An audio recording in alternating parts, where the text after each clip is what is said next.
마지막입니다. 복수전공 및 진로 관련 질문들을 해주셨어요. 복수전공에 대한 선배님의 의견이 궁금해요. 추천하시는지.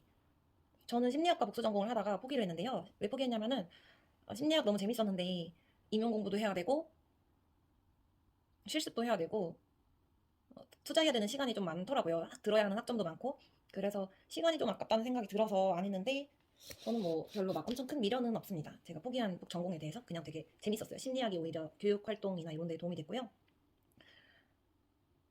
근데 만약에 내가 시간 여유가 있고 지원 교사라는 직업에 대해 잘 모르겠다고 생각을 하면은 복수 전공을 하면은 너무 좋죠.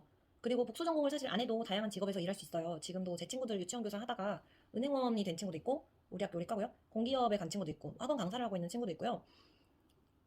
복수 전공을 안 해도 진로를 다양하게 정할 수 있어요. 아 그리고 스위드에 가서 공부하는 친구도 있습니다. 보고 있나요? 우리 한가람 출신입니다. 아예 전과를 해서 로스쿨 졸업한 친구도 있고요. 유아교육과에 왔다고 내가 적성이 안 맞는데 유치원 교사가 돼야겠다. 꼭 유치원 교사가 돼야 하는 건 아니에요. 정말 다양하게 생각해보세요. 취업 후 대학원 진학에 대한 의견이 궁금해요. 교사 업무와 병행이 가능한지. 교육대학원은 얼마든지 병행이 가능합니다. 제 세종에서 만난 친한 선생님들도 다 석사를 땄고요. 저만 없어요. 공립에 가면 대학원 8년도 갈 수 있어요. 월급을 받으면서 대학원에서 이제 공부를 하는 건데요. 1년에 한 명 정도 뽑습니다. 그리고 자기가 시간만 낼 수 있다면 얼마든지 갈 수 있고요. 뭐 대학원을 못 가게 하는 관리자는 못 받습니다. 만약에 못 가게 한다고 하더라도 본인의 권리는 본인이 챙겨야 한다고 생각해요. 저는 가야 합니다 라고 말을 하거나 아니면 정말 못 가게 한다 이러면 갑질 신고를 하셔야 된다고 생각해요. 학부모와의 갈등 및 학부모로부터 받는 스트레스가 큰가요? 솔직히 없지는 않아요. 근데 대부분의 부모님들은 진짜 좋으세요. 제가 꼽는 유치원교사 장점 중 하나인데 그냥 내 일을 하고도 감사합니다, 고맙습니다, 너무 고생 많으세요 이런 응원의 말을 듣는 게 진짜 큰 장점이거든요. 매일매일 감사하다고 말을 들으니까 되게 좋아요. 근데 어느 직업에서나 마찬가지겠지만 상식적이지 않은 사람을 만나면 근데 만약 그 상식적이지 않은 사람이 나의 학부모님이다 라고 하면은 1년 동안은 아주 괴로울 수도 있습니다. 유치원 교사예요 하면은 진상 학부모 많지 않나요? 막 맘충들이 힘들지 않나요? 좀 이런 얘기를 해요. 근데 저는 이것도 좀 기분이 안 좋아요. 왜냐면 대부분의 부모님들은 우리 아이 잘 봐주셔서 너무 감사해요. 을 진짜 훨씬 더 많이 하시고 저는 하나도 힘든데 여러 명 보느라 얼마나 힘드세요. 이런 얘기를 해주시는 부모님들이 진짜 많거든요. 그래서 그 부모라는 존재에 대해서 엄마라는 존재에 대해서 가지고 있는 그런 부정적인 인식들 그런 것도 좀 안타깝게 생각을 해요. 그리고 어떤 부모가 내 아이를 맡겨놓고 선생님들을 막 일부러 괴롭히려고 하겠어요. 그런 경우는 진짜 흔하지 않고요. 대신에 내가 진짜 운이 나쁘면 비상식적인 학부모님을 만날 수도 있긴 있어요. 뭐 비상식적이라고 하는 거는 예를 들면 아이가 다른 친구랑 뛰어놀다가 넘어져서 다쳤는데 그거에 대해서 교사에게 폭언을 퍼붓거나 쫓아와서 소리를 지르는 등의 행동을 하는 사람도 있긴 하죠. 그렇지만 흔하지는 않고요. 대신에 내가 운이 나쁘면 만날 수 있습니다. 근데 어떤 직장이든 어떤 집단이든 비상식적인 사람은 어디에나 있습니다. 그렇지만 대부분의 부모님들은 너무 좋으시고 너무 따뜻하시죠. 감사함을 계속 얘기를 해주시고요. 저 같아도 근데 그럴 것 같아요. 아이랑 함께 해주시는 분이니까 감사한 마음이 들지 않을까요? 저는 조카네 선생님께도 너무 감사하고 또 예뻐하시는 것 같고 그래서 늘 감사한 마음입니다. 교사 관계는 어떤지 알고 싶어요. 저는 3개의 기관에 있었는데요. 물론 그 안에서 구성원이 조금씩 바뀌기는 했어요. 공립은 5년마다 한 번씩 옮겨야 되기 때문에 구성원이 바뀔 수밖에 없는데요. 일단 맨 처음 갔던 곳은 너무 가족적이고 친하고 막 나이 차이가 많이 나도 막 약간 반존댔으면서 편하게 지내고 친구처럼 엄청 잘 지냈어요.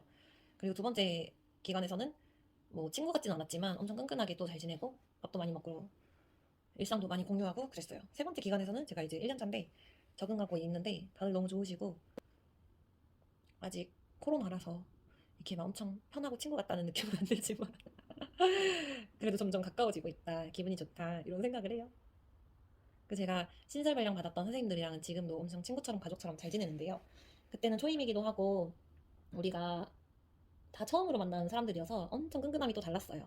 그래서 같이 연구회 만들어서 유아교육 공부도 하고 뭐 놀이중심도 공부하고 인스타도 이 선생님들이랑 같이 공부를 하면서 시작한 거였어요. 일정 연수를 들으면서 저희가 이제 만날 때마다 근데 놀이중심 교육과정이 뭘까? 어떻게 해야 애들한테 더 좋은 거야?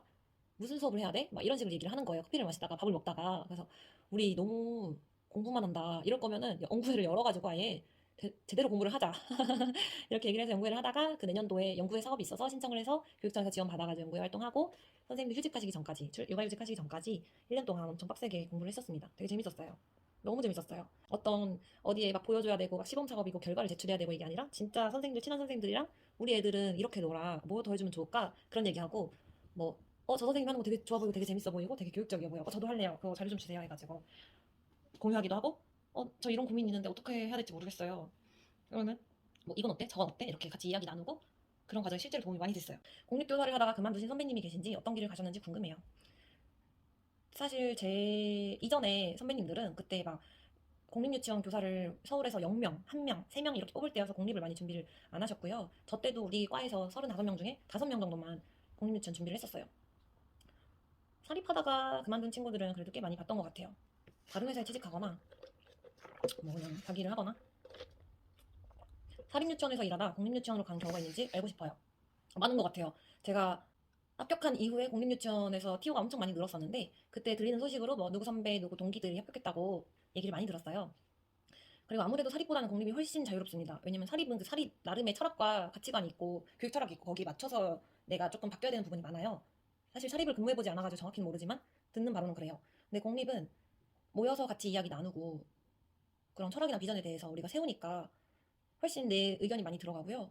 또 동료 교사들이나 뭐 저보다 경력이 많은 선생님들이 저 교실에 대해서 뭐 이래라 저래라 이렇게 간섭하는 경우는 전혀 없습니다. 그거는 암묵적으로 좀 금기된 거고요. 대신에 전문적 학습 공동체라고 전학공을 통해서 우리가 서로 고민을 나누고 배울 수 있는 시간은 가져요. 그렇지만 일방적으로 너네 교실, 너네 아이들 이렇게 이렇게 해야 돼 라고 하는 경우는 없어요. 그거는 좀 무례한 무례한 행동으로 인식이 되는 편입니다. 엄청 조심스러운 일이에요. 원장 원감님이 얘기를 해주시겠죠. 만약에 꼭 얘기를 해야 되는 게 있다면 교실에서 유아교육과를 졸업하고 할 수 있는 다른 진로에는 뭐가 있나요? 제가 이 질문을 보고 너무 꼭 해주고 싶은 말이 많았어요. 제가 이거를 보고 이거는 진짜 꼭 얘기를 해주고 싶다 그랬어요. 그러니까 유아교육과를 나왔다고 해서 유치원 교사나 유아교육 관련된 일을 꼭 해야 되는 건 아니에요. 왜냐면 고등학교 3학년 끝나고 진로를 정했기 때문에 나에 대해서 생각할 수 있는 시간도 짧았고 이 직업에 대해 모르고 들어온 것도 많고 그리고 뭐 실습하고 수업을 배우면서 나한테 맞는지 안 맞는지가 좀 느껴졌을 거예요. 근데 내가 나는 여기가 좀 아닌 것 같아 라고 느꼈는데 그래도 난 유아교육을 나왔으니까 유아교육을 살려야 돼 라면서 자꾸 관련된 것만 찾아보려고 할 때가 있더라고요. 제 친구들처럼 은행에 갈 수도 있고 회사에 갈 수도 있고 크리에이터가 될 수도 있고 작가가 될 수도 있고 그냥 공무원 시험을 봐도 되고 유튜버가 될 수도 있고요. 그러면 뭐 국어 국문과를 나왔어요. 철학과를 나왔어요. 그럼 할 수 있는 진로가 뭐 있을까요? 하면은 꼭 국어 국문과 철학에 관련되지 않은 진로들을 많이 찾아보잖아요. 그러니까 유아교육도 좀 더 이렇게 열린 마음으로 찾아보면 그 학교에서 취업 박람회처럼 열었었는데 그런 데도 많이 가보면 좋고요. 유아교육과라고 해서 관련된 일만 하려고 하실 필요는 절대 없어요. 한가람 활동을 하면서 어떤 도움이 되었나요? 알고 싶어요. 저는 한가람이 너무 재밌었어요. 그때 만났던 친구들과 끈끈하게 지내는 게 진짜 많이 남은 것 같고요. 사실 한가람을 할 때는 좀 내가 왜 이렇게까지 여기에 내 시간과 노력을 투자해야 될까 하는 생각도 사실은 했어요. 근데 한가람 활동은 동아리 활동이기 때문에 어떤 도움이 되고 싶어서 한다기보다는 즐기려고 하는 게 맞는 것 같고요. 그냥 굳이 도움이 됐던 거를 꼽자면 저희 과는 아닌데 한가람 회장이었던 언니가 취업할 때 면접에서 그걸 물어보셨대요. 인형극 동아리가 굉장히 독특하다. 여기서 뭘 하고 어떤 역할을 했냐 이런 식으로 물어봤는데 그걸 좀 긍정적으로 봐주신 것 같다라고 얘기하신 적도 있고요. 그리고 저는 지금 만화를 그리고 있는데 창작의 경험이었던 게 좋았던 것 같아요. 한가람이 지금 옛날에는 인형을 깎고 바느질하고 이런 부분에 좀 초점이 많이 맞췄던 것 같아요. 근데 이제 코로나 시대고 비대면 시대니까 얘를 영상으로 만들어서 좀 꾸준히 올리고 내가 창작하는 거에 대한 포인트를 많이 맞춰서 진행하면 진짜 좋겠다 그런 생각을 했어요. 인형도 단순하게 만들거나 간단하게 만들어서 많은 내용을 만들어내고요. 뭐 교육, 안전교육이나 인성교육이나 아니면 그냥 재밌는, 그저 재밌는 만화 같은 것들 그런 거 만드는 내 도움이 됐으면 좋겠어요. 제가 현장에 있으니까 이런 영상 자료를 활용할 일이 많고 그러다 보니까 그런 생각을 하네요. 마지막으로 한가랑 후배들에게 해주고 싶은 말 또는 조언 한마디 부탁드립니다. 어, 일단은 이렇게 영상으로나마 후배들을 만나게 돼서 너무 좋고 기뻐요. 그리고 대학 생활을 사실 즐기고 있어야 하는 이때에 코로나로 집콕만 하고 있다고 생각하니까 너무 안타깝고 젊을 때 많이 돌아다니고 놀아야 되는데 그쵸? 어렵겠지만 그래도 하루하루 활기차게 살면서 즐기면서 다양한 경험해봤으면 좋겠어요. 그냥 많이 돌아다니고 이런저런 취미생활하고 다양한 경험을 하면 좋겠어요. 제가 만약에 다시 돌아간다면 더 많이 경험할 것 같아요. 제가 하고 싶었던 것들. 그냥 뭐 예를 들면 뭐가 있을까요? 그냥 산으로 들로 바다로 돌아다니고 나가고 관광지도 가고 이랬을 것 같아요. 뭐 수상 레저, 운동, 악기, 클래스, 그림 이런 다양한 생활들을 했을 것 같아요. 제가 학교 다닐 때는 과제나 시험이나 이런 것들이 너무 저한테 중요하다고 생각을 했고 너무 많이 최선을 다한 것 같아요. 그런 거 조금 더 내려놓고 그냥 즐겼어도 좋았을 것 같다는 생각을 하고요. 임용 공부는 어차피 1년 정도 완전히 투자하면 되니까요. 학교 생활 할 때는 그냥 진짜 다양한 경험 해보는 게 좋은 것 같아요. 네. 그리고 다양한 경험을 해야 내가 뭘 잘하는지, 뭘 하고 싶은지 알 수 있을 것 같아요. 사실은 진로를 찾는 게 어렵잖아요. 네. 여기까지 영상 봐주셔서 너무 감사하고요. 우리 한가람 후배들 너무너무 다 행복하게 즐겁게 앞으로의 그런 삶을 펼쳐나갔으면 좋겠습니다. 감사합니다. 참! 제 유튜브랑 인스타를 홍보하려고 하는데요. 인스타에는 자유쌤 계정으로 임용고시 관련 교육활동 관련을 올리고 있어요. 그리고 유자쌤 계정으로 유치원의 일상 만화를 그리고 있어요. 그리고 유튜브에서는 뭘 할지 아직 정하지 않았지만 요청에 따라서 영상을 많이 올려보려고 합니다. 감사해요.